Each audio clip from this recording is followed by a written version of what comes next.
Today, I'm going to explain an American science fiction drama film called Equals. Spoilers ahead. Watch out and take care. The movie begins in a futuristic world. Mankind went through a devastating war a century earlier. The war only left 2 peninsulae suitable for inhabitants. One of the peninsulae works under a legislative body called the Collective. The Collective has set extreme rules and laws to make sure such a war does not emerge again. The citizens of the peninsula are called the members, and the Collective monitors and controls all of the members' actions. With a futuristic approach to solving the problem, everyone in the peninsula is made mentally stable. All emotions and diseases have been eradicated. People live an automated life, they do not talk to each other unless they have to. The concept of friendship and relationship is gone, and any show of emotion is considered illegal. Marriage is non-existent and any form of sexual activity is contrary to society's rules. Babies are born strictly through artificial insemination. On the other hand, no one knows what is in the other peninsula. People assume that primitive human emotions are allowed there. Silas is a member of the peninsula. He too is mentally stabilized and is void of any emotions. He works as an illustrator at Atmos. When Silas walks out of his futuristic home, we see that everyone around him is in white attire. Large skyscrapers spread throughout the city, and everyone seems to be automated. As per usual, he walks into his workplace. A voice announces a disease called the switched-on syndrome, more commonly called SOS. It is a condition in the members of the peninsula, where their mental stabilization stops working, and they start to get their emotions back. It has 4 stages and is considered fatal by the Collective. The members are daily reminded of the effects of SOS via an announcement. Nia is Sila's colleague and a fellow member of the peninsula. That day at lunch, the members eat in their outdoor cafeteria. While they engage in a conversation about work, Nia stays especially quiet.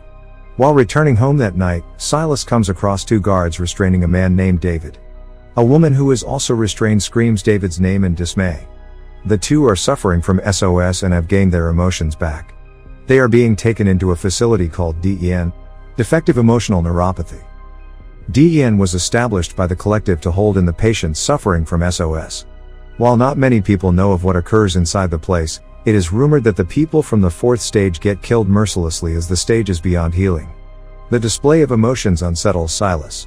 He then comes back to his apartment and we get a full view of it. It doesn't have any decoration or furniture and is highly modernized. To pass his time, Silas plays a futuristic puzzle game. The following day, Silas listens to the news, which reports that David and his partner were arrested for being engaged in sexual activities. As Silas and his team work that day, a man jumps from the top of the building to commit suicide. The team watches the dead body and talks about it coldly. Just then, Silas notices signs of human emotions in Nia. Her hands are tightened and she seems nervous. He notices the oddness but doesn't think much of it. Later, they are in an auditorium watching a presentation, where Silas cannot stop looking at Nia. At night, he eats quickly and seems to be enjoying his food. He doesn't play with puzzles either, he is beginning to go out of his automated personality. He dreams of his trying to commit suicide and wakes up in distress and hits his head. This is the first time he has ever had a nightmare. The following day, he goes to the doctor where he meets a man named Jonas, who is in level 2 of SOS. The doctor checks Silas, and it turns out that he has level 1 SOS. He asks the doctor if he has to go to the DEN, but the doctor assures him that cure at level 1 is easy and possible. At lunch, Silas again keeps staring at Nia. He seems to be observing her facial features. Silas gets his medication for SOS and takes it at night, while listening to a voice narrating the effects and causes of SOS. The voice adds that people with the last stage of SOS, stage 4, are taken to DEN and are electrocuted for showing emotions. The sick will go through a pain-free death scenario. The following day at work, Silas cannot concentrate and is distressed. He even cries while working and tries to hide it from his colleagues. He follows Nia around work at all times. The next morning, he switches his work with a colleague to get closer to Nia. As she explains the work to him, he doesn't seem to concentrate and keeps staring at her. Silas stays late after work and listens to Nia's recorded voice on her computer. He has begun falling in love with her. The next day, Silas and his team are in a meeting, when he accidentally drops a mug of coffee. He admits that he is suffering from level 1 SOS. The group collectively decides that Silas should stay as far as possible while working, so that the others feel more comfortable. After work, as Nia leaves for her apartment, Silas follows her.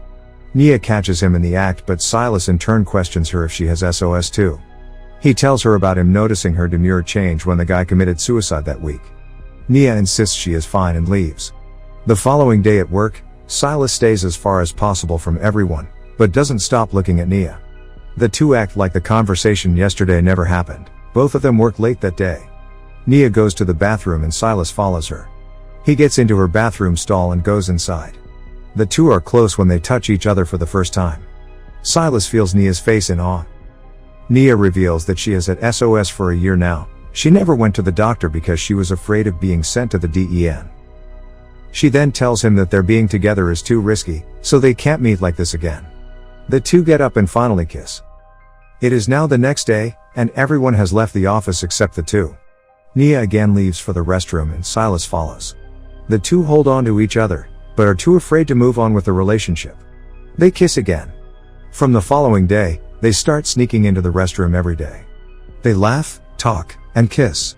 The two are falling in love. One day, Admas's manager, Leonard, comes into the restroom while the two are together. Nia stays hidden while Silas goes out and talks to him. As it turns out, someone had reported Silas's strange behavior to Leonard. He warns Silas of the consequences of sneaking around, and leaves. The two talk on their way back home, and Silas tells her that he will look for another job to not get caught, so the next day, Silas resigns from his job. A man named Dominic replaces him as Silas gets a new job at a nursery. At night, while picking up medicines, Silas meets Jonas again.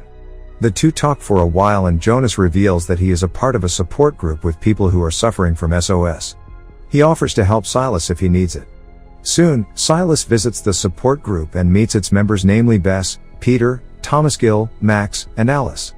There, he finds out that half the patients brought to DEN commit suicide as the staff encourages them. Some even watch them kill themselves. As opposed to electro-restraints, suicide seems more preferable to everyone. Silas is shocked. Later that night, Nia knocks on his door. He brings her inside and she breaks down crying. She had missed him too much. One thing leads to another and the two end up having sex. From the following day, the two meet every night at Silas's apartment.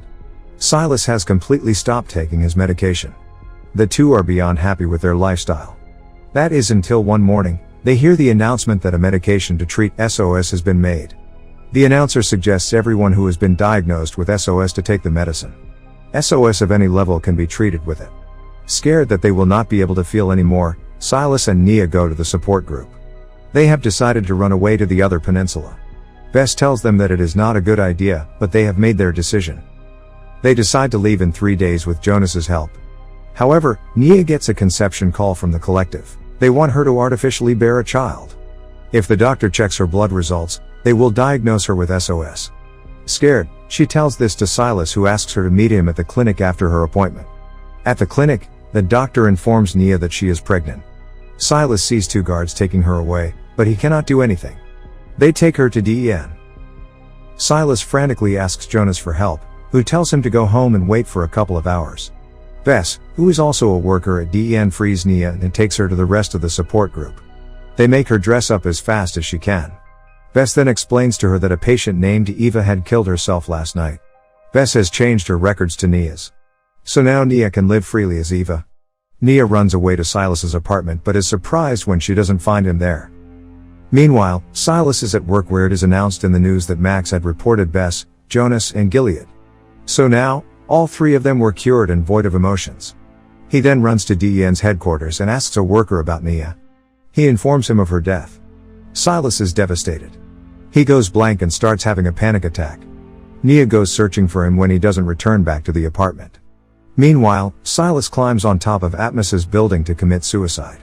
As he is about to jump, he changes his decision. When he gets back to his apartment, he is greeted by a worried Nia.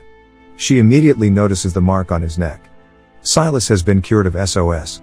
Nia asks him why he did that, to which he replies that he thought she was dead. The cure only takes effect in 6 hours, so he only has 1 more hour before his emotions go away. Nia is still pregnant, so she asks Silas to fight the cure. The two still decide to go through the plan to run away.